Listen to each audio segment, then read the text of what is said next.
So we exchanged a lot of ideas. We heard from whistleblowers from all over the world. We had experts in policies, policymakers, at least here in Greece, attorneys, and whistleblowers talking about their ordeals, talking about their problems, the thoughts, the challenges they're facing. Now, when I blew the whistle in 2004, and I did what was by the book called An Internal Disclosure, I didn't know what I was doing. And that, Samantha, goes to you. I didn't know what I was doing. I had no education in that department. I didn't know the word whistleblower existed in my vocabulary. I didn't know what it was. Never heard it before. So I was doing what any sensible human being will do the right thing. You identify wrongdoing at the place of work. In my case, it was as a volunteer in the police force. You see wrongdoing. In my case, was torture. And you're reporting to your commanding officer. So that's internal reporting. That didn't go well for me. Through my ordeal as a whistleblower, and in my search to find an effective way to save lives, to save whistleblowers, because we know corruption knows no borders. But protecting whistleblowers, it's limited by the ability of each country to implement its legislation in order to save those whistleblowers. I became an activist because I survived that ordeal. I survived physically and emotionally. So I became an activist, and I wanted to help other future whistleblowers not to go through what I've been through, and not to have the end of dead whistleblowers as Babita Dekoran in South Africa and many others. I can mention Patricia Masale, a friend and a whistleblower who is trapped in a hostile environment in South Africa, who reported wrongdoing at the place of work, and she's been persecuted every day since then. So then I'm starting thinking, what made the difference between life and death? Why I'm still alive? I'm here. I have a lovely family. I live in a country with democratic values. I feel safe enough to express my freedom of expression or speech. What is the difference? And the difference is that I had a passport. I had a second passport so I can get away from a hostile country that me as a whistleblower was trapped. So I was fortunate to have a double citizenship, so I had two passports.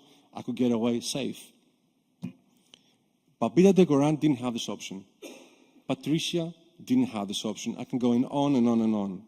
So, in my search of finding, in my simple mind, I'm not an expert, I'm not an attorney, to find a practical way to help save lives, I came up with the International Treaty for Whistleblowers concept. I'm going to read it for you, and it's going to be about a couple of minutes, and then I'm done with that. Whistleblowing is a vital tool in combating corruption and promoting transparency within both the public and private sectors. It allows individuals to expose misconduct, fraud, or illegal activities that will otherwise go unnoticed. The significance of whistleblowing cannot be understated, as it serves as a mechanism for accountability and safeguarding to the public interest. However, despite its crucial role in fighting corruption globally, there are still numerous challenges faced by national regulatory authorities in effectively addressing whistleblowing cases. To overcome these obstacles and ensure comprehensive protection for whistleblowers, there is a pressing need for the creation of international treaty or the Office of the Whistleblower, specifically dedicated to regulate those challenges. Regulatory authorities often face limitations and infrastructure challenges when handling whistleblowing cases. These challenges can include insufficient resources, limited legal frameworks, inadequate training programs, and cultural barriers that discourage reporting. Such limitations can impede the effective investigation and prosecution of corruption cases because they undermine the ability to collect evidence and protect witnesses adequately. Furthermore, without adequate safeguards in place for whistleblowers, anonymity and security during legal proceedings, potential reprisals from implicated parties can deter individuals from speaking up against corruption. To tackle these challenges on a global scale, the formation of international regulator or independent regulated authority, referred to as the International Office of the Whistleblower, becomes imperative. This entity will focus exclusively on managing cross-border best practices, enforcing minimum standards, introducing policy enhancements and guidelines, and creating a public library of knowledge. Additionally, it will liaise with national offices on critical and urgent whistleblowing protection matters. This central organization could work alongside local regulatory authorities to seamlessly coordinate cross-border cases while offering support mechanisms for both whistleblowers and investigative bodies. In the past, there were many calls for international cooperation to combat corruption. We had IMF, I think, 1998, International Cooperation Against Corruption, and as well as Economic and Energy Food Crisis, WFF 2023. An international regulator would serve as a knowledge hub where best practices in whistleblowing protection can be shared among countries. It could also facilitate capacity-building programs to enhance the capabilities of local regulatory authorities in handling whistleblower cases. By promoting cooperation and collaboration among nations, an international regulator will create a unified front against corruption. The creation of international treaty specifically focused on whistleblower protection offers several benefits in the fight against corruption. Firstly, it promotes consistency and standardization across different legal systems, ensuring that whistleblowers are protected regardless of their geographical location. Such a treaty will further provide a framework for issuing emergency visas to legitimate candidates who face serious concerns about retaliation. Additionally, proactive monitoring, reporting, and public exposure facilities on international level and regulated by international treaty can contribute to safeguarding the public interest. By encouraging reporting and providing robust protection for international whistleblowers, corrupt practices can be exposed promptly, leading to early detection and prevention of significant harm. The harmonization enables greater confidence for individuals considering blowing the whistle while minimizing jurisdictional challenges faced by regulatory authorities when dealing with cross-border cases. Local satellite offices will be established to represent the International Office of the Whistleblower in each country participating in this treaty. These offices will be responsible for handling serious cases, screening whistleblowers, providing initial support, and coordinating with local authorities. In situations where whistleblowers fear for their lives, their families' lives, or have faced serious retaliation, these local offices will have the authority to expedite visas for distressed whistleblowers, enabling their removal to a safer country. The combat against corruption through effective whistleblower protection carries significant economical implications. Reducing corrupt practices allow resources typically diverted to illicit activities to be relocated to essential projects like infrastructure development and social welfare programs. This relocation enhances public trust in governance institutions and promotes sustainable economic growth. A significant motivation for nations to implement the Office of the Whistleblower is the potential to reduce the Corruption Perception Index, CPI as we call it. This reduction can enhance the country's appeal to global investors, which is instrumental to promoting broader economic progress. I can talk quickly about the CPI 2023 highlights. That it was, it came up with Transparency Internationally. The global average remains stuck at 43, indicating a persistent corruption problem. Over two-thirds of countries score below 50, signaling serious corruption issues. 23 countries reached the lowest score ever this year. Weakening justice systems contribute to increased impunity for corruption, allowing it to thrive. And both authoritarian and democratic leaders undermine justice, reducing accountability for public officials. Corrupt acts like bribery and abuse of power infiltrate courts and justice institutions globally.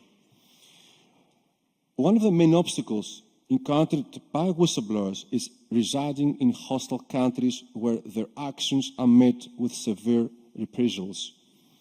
This includes assassinations, threats to the physical safety and well-being, loss of employment or livelihood, and even legal prosecution, the SLAPP suits. These obstacles make it exceptionally difficult for whistleblowers to come forward and disclose valuable information that can expose wrongdoing. The establishment of this expedited visa will create a standardized system through which legit whistleblowers under serious threat can seek refuge in countries committed to protect them from harm's way. By unifying efforts on an international scale, this treaty will send a clear message that whistleblower protection is not only crucial but also universally recognized as an essential component of justice systems around the world. Under the proposal International Organization Treaty, embassies of participating countries will play a pivotal role in processing applications directly from the Office of the Whistleblower or in liaison with relative organizations who represent them and seeking temporary emergency relocation.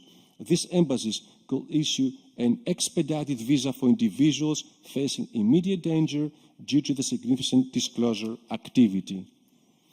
Embassies will be responsible for assessing and evaluating the legitimacy of each application received based on established criteria outlined within the treaty, as well as the recommendation of the local office of the whistleblower.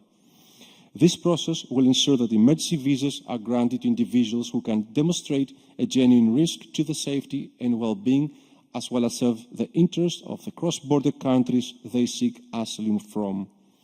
By providing emergency visas through participating country embassies, this proposal seeks to create a unified approach towards safeguarding those who expose wrongdoing and corruption. The implementation of this proposal will not only enhance the security and well-being of whistleblowers, but also contribute significantly towards promoting accountability and ethical practice in both the public and private sector. And in conclusion, whistleblowing against corruption and wrongdoing serves as a vital tool in combating global corruption. Nevertheless, local regulatory bodies encounter several obstacles that impede efficient investigation and prosecution of misconduct cases. To comprehensively address these challenges and ensure adequate protection for whistleblowers on an international level, the establishment of an independent global regulatory organization is necessary. Member countries should recognize this organization as the authoritative body for guidance, expertise, policies, and addressing future whistleblowing challenges. By establishing an international regulator for whistleblower protection as part of this treaty framework, coordination between local authorities becomes more efficient, while support mechanisms are put into place to ensure the safety and security of those who report wrongdoing. The potential impact such a treaty could have on combating corruption is significant. It will promote consistency, standardization, and cooperation among nations while reducing corrupt practices and safeguarding public interest. Ultimately, the creation of an international treaty for whistleblowers will be a powerful tool in the fight against corruption worldwide. Thank you. Thank you.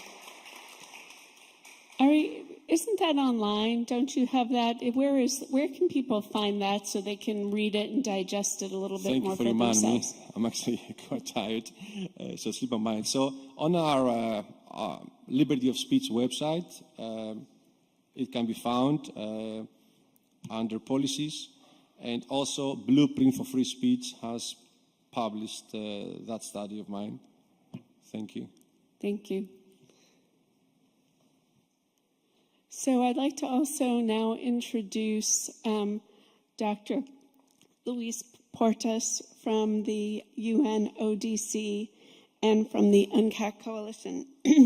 We heard from Dr. Portas a little bit yesterday, and I'm hoping today, after hearing Ari's proposal for an expedited visa for whistleblowers, almost like this treaty for relocation, what can we do to get the UN to really endorse such an idea or incorporate such an idea into what we're doing with the UNCAC and with the whistleblower resolution?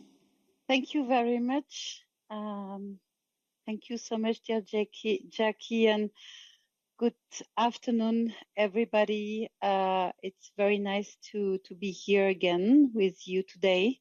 This is an amazing idea, actually. I was hearing music to my ears, if I may say, that we could have like a dedicated treaty on whistleblower protection, and maybe like a sort of international or central agency. Indeed, I'm part of what we call the guardian of the UNCAC. So my work is mainly around anti-corruption, but we know that whistleblower protection is way beyond that. It's not linked only to corruption, even if it's a very important matter for anti-corruption. I cannot tell that this is something that could happen, I hope. And all the work I'm doing so far on whistleblower protection is to maybe lead and discuss and work with the international community, all part of international community, to indeed maybe reach that decision and maybe have one day one single treaty and stop having like provision in various instruments. But what I can tell you now as my keynote speech is a bit of an overview, because even if we are not yet to a single convention and instrument, we do have a good progress on the international community, as I guess you all know. But I just want to maybe give you an overview of what we are doing at UNODC level, and how do we integrate and acknowledge the work of you and all the international community to keep providing technical assistance to countries. So I just want to say that the protection of whistleblowers and reporting persons is really repeatedly considered as one of the key areas to detect, investigate, and prosecute corruption. As you know, maybe in the UN Convention Against Corruption, we do have now 190 parties, and this is one of the areas where the states parties and the parties to the convention have identified the most gaps and technical assistance needs. If we look at the framework of the UNCAC implementation review mechanism, we can see that 70% of the people of the states parties who have been reviewed, they have received actually recommendations to consider strengthening the implementation of Article 33 of the Convention, and half of those countries also raised some technical assistance needs. So to date, the implementation of Article 33 continues to be among the 10 articles with the highest number of recommendations that we have. And I mean, I don't know, for those who are not maybe familiar with Article 33, it actually requires that state parties consider adopting measures to provide protection against unjustified treatments for persons who report offenses of the Convention in good faith and on reasonable grounds. The Convention already makes clear distinction between what is a whistleblower, what is provided under Article 33, and what is provided under Article 32, which is related to witness, victim, and experts. So we have like a clear distinction between the various categories of reporting person, if I may say, but it's true that Article 33 is not really, I would say, up to date to what we are now in the definition and the protection of whistleblowers. And this is what we are saying, that UNCAC was among the first instruments to contain such of a provision of protecting reporting persons in the prevention and fight against corruption. But we emphasize the fact that the convention should not be singled out from other international instruments that treat this question. And we actually try always to provide a sort of kind of historic background of where it started and where we are at now, and putting the convention in the light of that. Like, it was 21 years ago almost, and we were not at the same level of definition and expertise regarding whistleblower protection. So we do have, as I was saying, like as a sort of overview of international instruments that we could highlight here, starts with 2013 and the model law of American states, which refers to whistleblower and provide for the first time a sort of model law. Even if it's not the most followed one or the most updated one, we see already some efforts going there already since 2013. In 2019, as we all know, we had like a big jump into having like really whistleblower, the term whistleblower and the definition on the top of the international community. First of all, we had the G20 high-level principles for the effective protection of whistleblowers that were adopted under the presidency of Japan. And 2019 is also the year of the adoption of the European Union Directive on the protection of persons who report breaches of union law, and that provide a detailed framework for the protection of whistleblowers, and requested all the EU member states to adopt or revise their law in line with that. And I think to date is still kind of the state of the art in terms of regional instruments. But it's not the only one. Again, like we also had in 2021, the ISO 37002, and OECD also adopted new recommendations. They don't use really the term whistleblower, but they clearly provide the recommendation to afford protection to the broadest possible range of reporting persons in the work-relating context. And 2023, for those who were in Atlanta, and I recognize few familiar faces, so I guess that will be familiar to you. We had the Conference of States Party to the UN Convention Against Corruption, and which adopted the resolution 10/8 that recognizes whistleblowers as persons who report corruption in the context of their professional activity and work-related environments. So again, while Article 33 does not use the term whistleblower, it's still sort of the international basis, for the only reason that it is included within the UN Convention Against Corruption, which is the most legally binding, almost universal instrument against corruption. So we use this like this UNCAC, which is like this how do you say, opportunity of UNCAC to like bring whistleblower on top of the table and provide technical assistance to countries.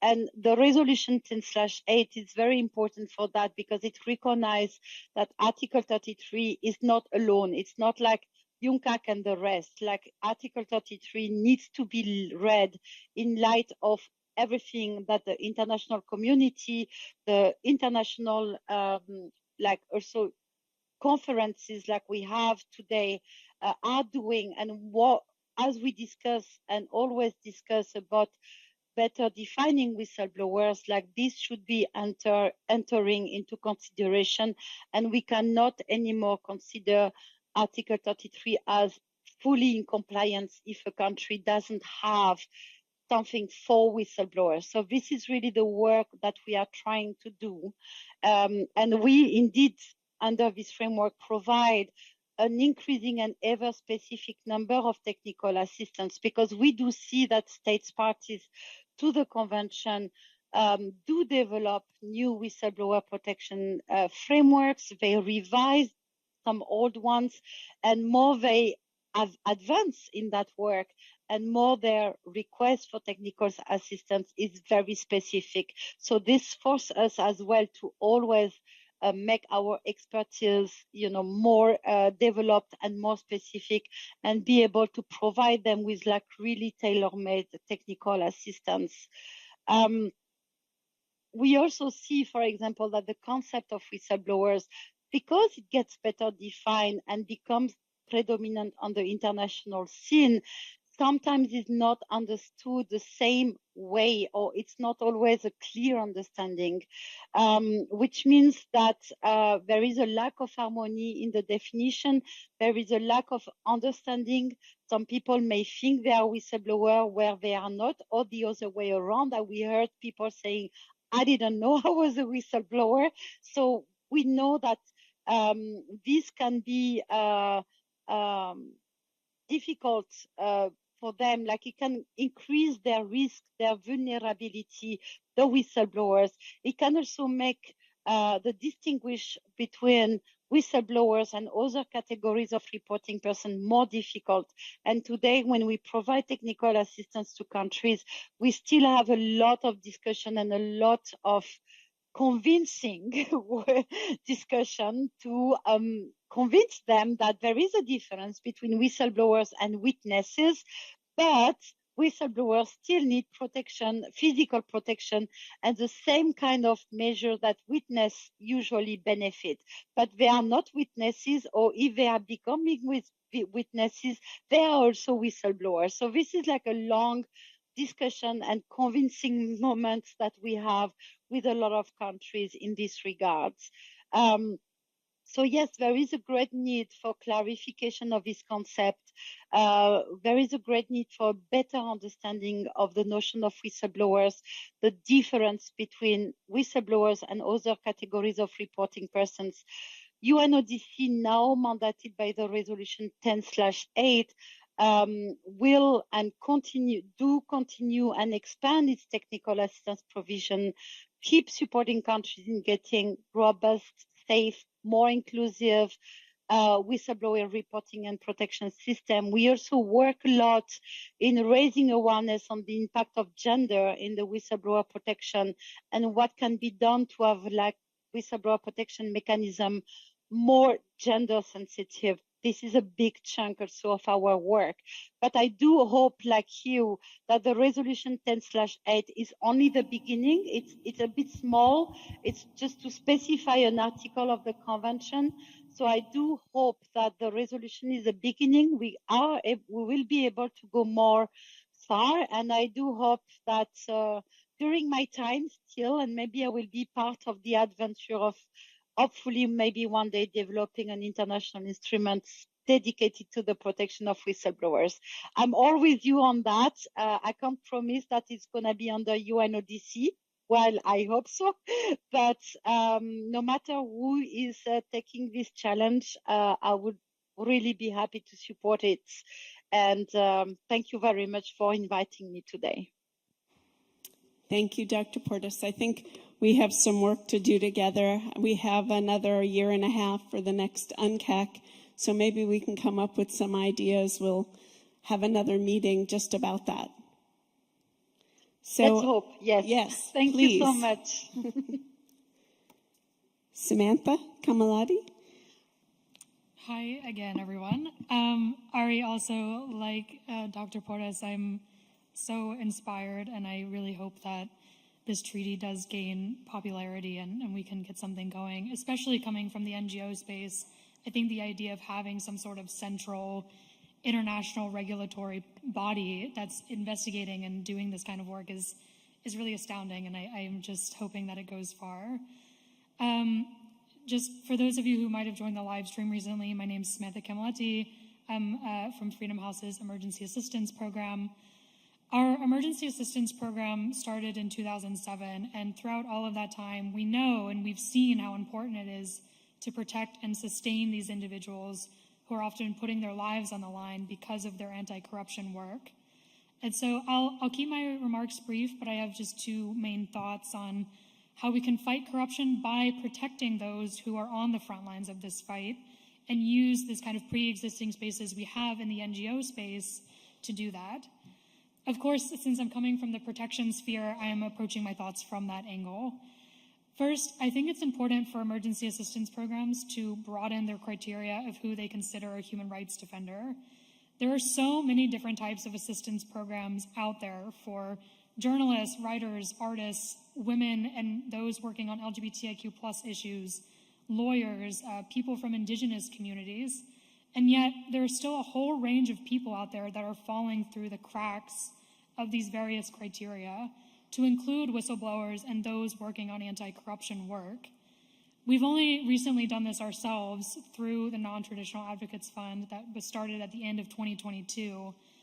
But through our fund, we've expanded our criteria to include witnesses, survivors of gender-based violence who are demanding accountability, first-time protesters, family members of dead or missing activists that are just trying to gain some answers and get government accountability, political activists and elected officials, and a whole host of otherwise ordinary people who are standing up at key moments to advocate for more transparency and more accountability in their respective contexts.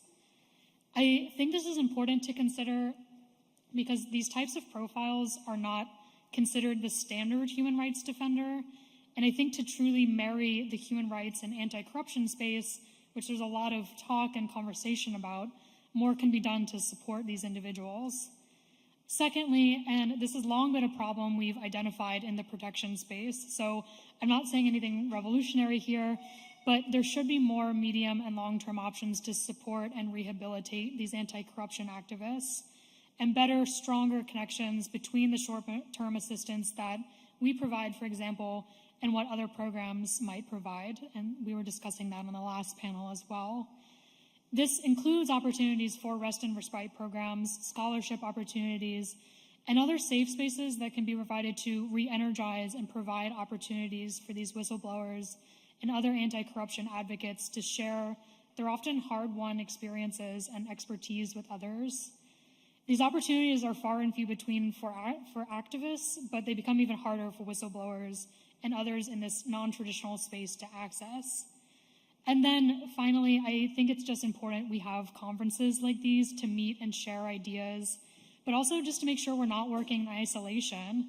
I think that's truly how we're going to be able to combat corruption on any sort of scale. And so thank you so much for this time and space, and I'm here for any comments or questions. Ari, did you want to? You look like you've got the mic. Or go up to the podium. Hi. Yes, I have a question on the environmental social governments by the EU, the EGC. I think the ESG 16, that's a sustainable development, I think, program. And The SDGs of the UN. yeah, and they talk about peace, justice, and hold on a second. Oh yeah, they talk about corruption, bribery, as part of the goal. So I think the whistleblower concept fits as a tool within the ESG 16. Any comments on that? Thank you. Yes, sorry, I was wondering if I had to speak directly. Yes, I mean, of course, the United Nations Convention Against Corruption is one of the instruments that is made to fulfill the SDG 16.5, the one on corruption and bribery. Obviously, all the work that my office is doing is always always integrated in fulfilling this SDG. And because UNODC, my office is the guardian of the convention, all the work that we are doing on whistleblower protection is fully integrated as well in the global work on anti-corruption. This is considered as like part of it and part of the fulfillment of SDG 16. So we always, let's say, check our work against SDG 16 and report it for being recorded as one at the way to fulfill our obligations. Thank you. And I do want to point out For those of you who can see me, I am wearing the SDG goal pin that I got when we were at the UN this March for the Status on Women meeting. So there is I think a constant around the clock activities in relation to implementing these goals that we would love to be more a part of. Any other questions or comments for Dr. Portas? I know she said she had to leave. Are you familiar with Article 33 of the UN Convention on Corruption regarding the criteria for whistleblower organizations? He's asking about Article 33 of the Whistleblower Convention. Corruption. Convention.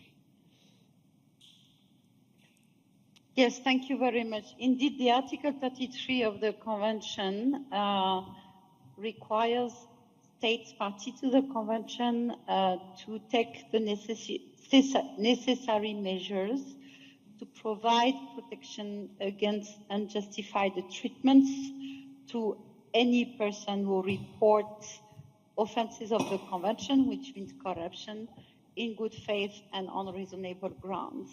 So this is the basis. This is very broad, but also sort of like eternal, if I may, like that's not going to expire anytime soon. But our work at in UNODC is just to explain countries that to fully be in compliance with this article, to fully implement this article, and for the protection that is provided by the Convention to be really effective. You cannot just copy and paste that article into, like, for example, a broader anti-corruption law or a broader reporting protection law.